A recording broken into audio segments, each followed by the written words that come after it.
ನಮಸ್ಕಾರ ಸ್ನೇಹಿತರೆ, ನಿಮ್ಮೆಲ್ಲರಿಗೂ ಶ್ರೀಕೃಷ್ಣ ಜನ್ಮಾಷ್ಟಮಿಯ ಶುಭಾಶಯಗಳು. ಕೃಷ್ಣ ಅಂದ ತಕ್ಷಣಕ್ಕೆ ನಮ್ಮ ಮುಖದಲ್ಲಿ ಒಂದು ಚಿಕ್ಕ ಮಂದಹಾಸ ಬರುತ್ತೆ. ಯಾಕೆ ಅಂದರೆ ಕೃಷ್ಣ ಅಂದ ತಕ್ಷಣ ಅವನು ಮಗುವಿನ ರೂಪದಲ್ಲಿ ಕಾಣಿಸ್ಕೊಳ್ತಾನೆ. ಅವನ ಒಂದು ಚಿಕ್ಕ ಮಗುವಿನ ರೂಪದಲ್ಲಿ ಅವನ ತಾಯಿಯ ಜೊತೆ ಅವನು ಆಡಿದ್ದು, ಗೋಪಿಕೆಯರ ಜೊತೆ ಅವನನ್ನು ಇದ್ದದ್ದು, ಅವನ ಒಂದು ಸ್ನೇಹಿತರ ಜೊತೆ ಒಡಗೂಡಿದ್ದು, ಅವನ ಬಾಲ ಲೀಲೆಗಳು ಇವೆಲ್ಲವೂ ನಮ್ಮ ಕಣ್ಮುಂದೆ ಬರುತ್ತೆ. ಹಾಗೆ ಮುಂದೆ ಬೆಳೆದು ದೊಡ್ಡವನಾದಾಗ ಅವನ ಮತ್ತು ರಾಧೆಯ ನಿಷ್ಕಲ್ಮಶ ಪ್ರೀತಿ ಇವೆಲ್ಲವೂ ನಮಗೆ ಕಾಣಸಿಗುತ್ತೆ. ಕೃಷ್ಣ ಎಲ್ಲೋ ನಾನು ಓದಿದ್ದನ್ನು ಹೇಳ್ತಾ ಇದ್ದೀನಿ. ಕೃಷ್ಣ ಒಂದು ಸಾರಿ ಅಂದರೆ ಒಂದು 4-5 ವರ್ಷದ ಹುಡುಗ ಆಗಿದ್ದಾಗ ಎಲ್ಲೋ ಹೊರಗಡೆ ಆಟ ಆಡ್ತಾ ಇದ್ದವನು ಅಳ್ತಾ ಮನೆಗೆ ಬರ್ತಾನೆ. ಅವನ ಅಮ್ಮ ಕೇಳ್ತಾಳೆ, ಯಶೋದೆ ಯಾಕೆ ಅಳ್ತಾ ಇರೋದು ಅಂತ ಕೇಳ್ತಾನೆ. ನೀವೆಲ್ಲ ಎಷ್ಟು ಬೆಳ್ಳಗಿದ್ದೀರಾ, ನಾನು ಮಾತ್ರ ಈ ಥರ ಕಪ್ಪಗಿದ್ದೀನಿ, ಯಾಕೆ ನಾನು ನಿನ್ನ ಮಗ ಅಲ್ಲ ಅಂತ ನನಗೆ ಅನ್ನಿಸ್ತಾ ಇದೆ ಅಂತ ಹೇಳಿಬಿಟ್ಟು ಅವನು ಅಳ್ತಾ ಇರ್ತಾನೆ. ಆ ಮಾತಿಗೆ ನಕ್ಕ ಯಶೋದೆ ಅವನನ್ನು ಹೊರಗಡೆ, ಅವಳ ಮನೆಯ ಹೊರಗಡೆ ಇರುವಂತಹ ಹಸುಗಳ ಮುಂದೆ ಕರ್ಕೊಂಡು ಹೋಗ್ಬಿಟ್ಟು ಅಲ್ಲಿ ತೋರಿಸ್ತಾಳೆ. ನೋಡು, ಈ ಒಂದು ಹಸುವನ್ನ ಅಥವಾ ಆಕಳನ್ನು ತೋರಿಸ್ಬಿಟ್ಟು, ಇದು ಕೂಡ ಕಪ್ಪಗಿದೆ, ಆದರೆ ಇದು ಕೊಡುವಂತಹ ಹಾಲು ಬೆಳ್ಳಗಿರುತ್ತೆ ಅಲ್ವಾ, ಹಾಗಾದರೆ ಹಸು ಕಪ್ಪಗಿದ ಮೇಲೆ ಹಾಲು ಕೂಡ ಕಪ್ಪಗೆ ಇರಬೇಕಲ್ವಾ, ಅದ್ಯಾಕೆ ಆ ಥರ ಆಗಿಲ್ಲ? ಹಾಗೆ ಈ ಇನ್ನೊಂದನ್ನು ತೋರಿಸ್ಬಿಟ್ಟು, ಆ ಹಸು ಬೆಳ್ಳಗಿದೆ ಆದರೆ ಅದು ಹಾಕಿದ ಮರಿ ಮಾತ್ರ ಕಪ್ಪಗಿರುತ್ತೆ, ಇದ್ಯಾಕೆ ಈ ಥರ ಅಂತ ಅಂದಾಗ, ಇಲ್ಲಿ ಕೃಷ್ಣ ಅವನ ತಾಯಿಯ ಹತ್ರ ಹೋಗಿ ಕೇಳಿದ್ದನ್ನು ನಾವೊಂದು ಸಿಂಬಾಲಿಕ್ ಆಗಿ ತೆಗೆದುಕೊಂಡ್ರೆ, ನಾವು ಪ್ರಪಂಚದಲ್ಲಿ ಇರುವ ಪ್ರತಿಯೊಬ್ಬರೂ ಕೂಡ ಅವರದೇ ಆದ ಬೇರೆ ಬೇರೆ ವೇಷಭೂಷಣಗಳು, ಬಣ್ಣಗಳು ಪ್ರತಿಯೊಂದನ್ನು ಇರ್ತೇವೆ. ನಾವು ಯಾರನ್ನು ಬಣ್ಣದ ಆಧಾರದ ಮೇಲೆ ಅವರನ್ನು ದ್ವೇಷ ಮಾಡಬಾರ್ದು. ಶ್ರೀಕೃಷ್ಣ ತನ್ನ ತಾಯಿಗೆ ಬಾಯಲ್ಲಿ ಬ್ರಹ್ಮಾಂಡವನ್ನೇ ನುಡಿಸಿದ ಅಂತ ಹೇಳ್ತಾರೆ. ಅಂದರೆ ಇಲ್ಲಿ ಬ್ರಹ್ಮಾಂಡ ಅನ್ನೋದನ್ನು ಒಂದು ಸಿಂಬಾಲಿಕ್ ಆಗಿ ತೆಗೆದುಕೊಂಡ್ರೆ, ಈ ಒಬ್ಬ ತಾಯಿಗೆ ತನ್ನ ಮಗು ಇಡೀ ಪ್ರಪಂಚನೇ ಆಗಿರುತ್ತೆ. ಆ ಮಗು ಉದರದಲ್ಲಿ ಇದ್ದಾಗಿನಿಂದ ಹಿಡಿದು ಹೊರಗಡೆ ಬಂದು ಅದು ತನ್ನ ಕಾಲ ಮೇಲೆ ತಾನು ನಿಂತ್ಕೊಳೋವರೆಗೂ ಆ ತಾಯಿ, ಆ ಮಗುವಿನ ಸುತ್ತನೇ ಇರುತ್ತೆ ಆ ತಾಯಿಯ ಬದುಕು. ಆ ಮಗುವಿನ ಈ ಏಳು ಬೀಳುಗಳಲ್ಲಿ ಪ್ರತಿಯೊಂದರಲ್ಲೂ ಕೂಡ ತಾಯಿ ಅದೇ ಪ್ರಪಂಚ ಆಗಿರುತ್ತೆ. ಇದನ್ನು ಕೂಡ ಒಂದು ಸಿಂಬಾಲಿಕ್ ಆಗಿ ಹೇಳ್ಬೋದಲ್ವ. ಬ್ರಹ್ಮಾಂಡ ಅನ್ನೋದಕ್ಕೆ ಮಗುವಿಗೆ, ತಾಯಿಗೆ ಮಗುವೇ ಬ್ರಹ್ಮಾಂಡವಾಗಿರುತ್ತಾಳೆ, ಅಂದರೆ ಒಂದು ಪ್ರಪಂಚವಾಗಿರುತ್ತೆ ಅದು.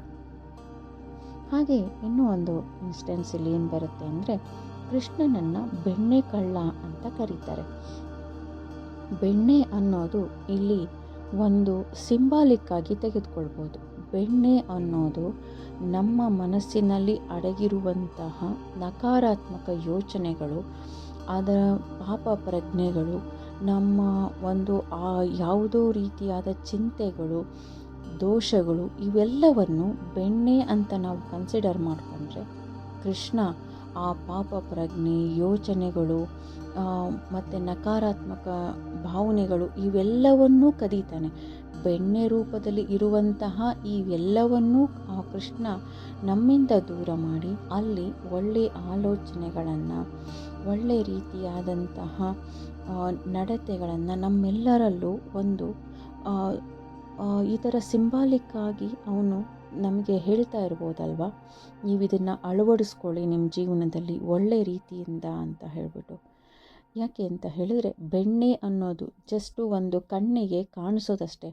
ನಮ್ಮ ಪುರಾಣಗಳಲ್ಲಿ ಪ್ರತಿಯೊಂದರಲ್ಲೂ ಕೂಡ ಹೇಳುವಂತಹ ಮಾತಿಗೆ ನೂರಾರು ಅರ್ಥಗಳನ್ನು ನೋಡ್ತೀವಿ. ಹೇಗೆ ಲಲಿತಾ ಸಹಸ್ರನಾಮದಲ್ಲಿ, ಲಲಿತಾ ಸಹಸ್ರನಾಮ ಅನ್ನೋದು ಅಲ್ಲಿ ದೇವಿಯ 1000 ನಾಮಗಳಿರ್ಬೋದು, ಆದರೆ ಆ 1000 ನಾಮದಲ್ಲಿ ಒಂದೊಂದು ನಾಮಕ್ಕೂ ಕೂಡ ನೂರಾರು ಅರ್ಥಗಳಿರುತ್ತೆ.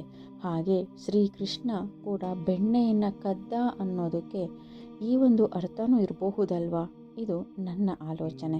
ಹಾಗೆ ಅವನ ಒಬ್ಬ ಸ್ನೇಹಿತನಾದ ಕುಚೇಲ ಅವನು ಅಂಥ ದೊಡ್ಡ ರಾಜ ಆಗಿ ಅವನಿಗೆ ಬೇಕಾದಷ್ಟು ಅರಮನೆಯಲ್ಲಿ ಭಕ್ಷ್ಯ ಭೋಜನಗಳಿದ್ರೂ ಕೂಡ ಆ ಕುಚೇಲ ತಂದಂತಹ ಒಂದು ಹಿಡಿ ಅವಲಕ್ಕಿಯನ್ನು ಅವನು ತುಂಬ ಪ್ರೀತಿಯಿಂದ ತುಂಬ ಆಸೆಯಿಂದ ತನ್ನ ಪರಿವಾರದರ ಜೊತೆ ಸೇರಿ ಅವನು ಅದನ್ನು ಸೇವನೆ ಮಾಡ್ತಾನೆ.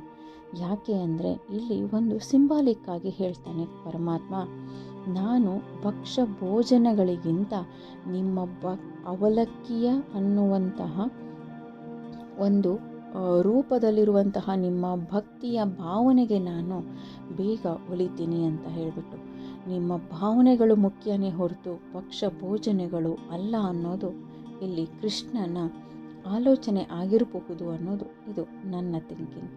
ಹಾಗೆ ಶ್ರೀಕೃಷ್ಣ ಕೂಡ ಅಷ್ಟೇ ಆ ಗೋಪಿಕೆಯರನ್ನು ಅಥವಾ ಯಾವುದೋ ಒಂದು ಇದರಲ್ಲಿ ಅಲ್ಲಿ ರಾಧೆ ಒಂದು ಏನಂತ ಹೇಳ್ಬೋದು ಅಂದರೆ, ರಾಧೆ ಅನ್ನೋದು ಒಂದು ನಿಷ್ಕಲ್ಮಶವಾದ ಪ್ರೀತಿಯ ಸಂಕೇತ.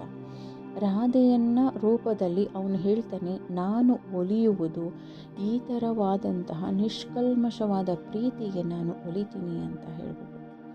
ಹಾಗೆ ಎಷ್ಟೋ ಜನ ಕೂಡ ರಾಧೆಯರು ನಮ್ಮ ಇವತ್ತಿನ ಪ್ರಪಂಚದಲ್ಲಿ ಕೂಡ ಶ್ರೀಕೃಷ್ಣನಿಗೆ ಸಿಗಬಹುದು ಏನೋ, ತುಂಬ ಸಂತೋಷದಿಂದ ಅವನನ್ನು ಆರಾಧಿಸುವಂತಹವರು. ಏಕೆಂದರೆ ನಾವು ನೋಡ್ತೀವಿ, ಕೃಷ್ಣ ಅಂದ ತಕ್ಷಣ ನಮ್ಮಲ್ಲಿ ಒಂದು ವೈಬ್ರೇಷನ್ ಶುರುವಾಗುತ್ತೆ. ಯಾಕೆ ಅಂದರೆ ಅಷ್ಟೊಂದು ನಾವು ಅವನ ಜೊತೆಗೆ ಸೇರ್ಕೊಂಡ್ಬಿಟ್ಟಿದ್ದೀವಿ. ಕೃಷ್ಣ ಅನ್ನೋದು ನಮ್ಮ ನರನಾಡಿಗಳಲ್ಲಿದ್ದಾನೆ. ರಾಮ, ಕೃಷ್ಣ ಇವರೆಲ್ಲ ನಮ್ಮ ನರನಾಡಿಗಳಿರ್ತಾರೆ. ಇವರು ಏನಾದರೂ ಒಂದು ಹೆಸರು ಹೇಳಿದ್ರೆ ಸಾಕು, ಒಂದು ಸಣ್ಣ ವೈಬ್ರೇಷನ್ನು ನಮ್ಮ ತಲೆಯಿಂದ ಕಾಲಿನವರೆಗೂ ಕೂಡ ನಮ್ಮಲ್ಲಿ ಒಂದು ಬಾಧೆ ಮಾಡುತ್ತೆ. ಯಾಕೆ ಅಂದರೆ ಅದು ಆ ಹೆಸರಿಗಿರುವಂತಹ ಶಕ್ತಿ. ಇದು ನನ್ನ ಅನಿಸಿಕೆ. ಹಾಗೆ ಇದರಲ್ಲಿ ನನ್ನಿಂದ ಏನಾದರೂ ಹೇಳೋದ್ರಲ್ಲಿ ತಪ್ಪಾಗಿದ್ದರೆ ದಯವಿಟ್ಟು ಕ್ಷಮಿಸ್ಬಿಡಿ. ಇದು ನನ್ನ ಒಂದು ವೈಯಕ್ತಿಕ ಭಾವನೆ ಅಷ್ಟೇ. ನಿಮ್ಮ ಏನೇ ಆದ ತಪ್ಪುಗಳಿದ್ದರೆ ಕ್ಷಮಿಸಿ. ಹಾಗೆ ನಿಮ್ಮೆಲ್ಲರಿಗೂ ಮತ್ತೊಮ್ಮೆ ಶ್ರೀಕೃಷ್ಣ ಜನ್ಮಾಷ್ಟಮಿಯ ಶುಭಾಶಯಗಳು. ಕೃಷ್ಣ ನಿಮ್ಮೆಲ್ಲರ ಜೀವನದಲ್ಲೂ ಒಳ್ಳೆಯ ಆರೋಗ್ಯ ಆಯಸ್ಸನ್ನು ಕೊಟ್ಟು ಕಾಪಾಡಲಿ ನಿಮ್ಮ ಇಡೀ ಫ್ಯಾಮಿಲಿಗೆ. Thank you so much.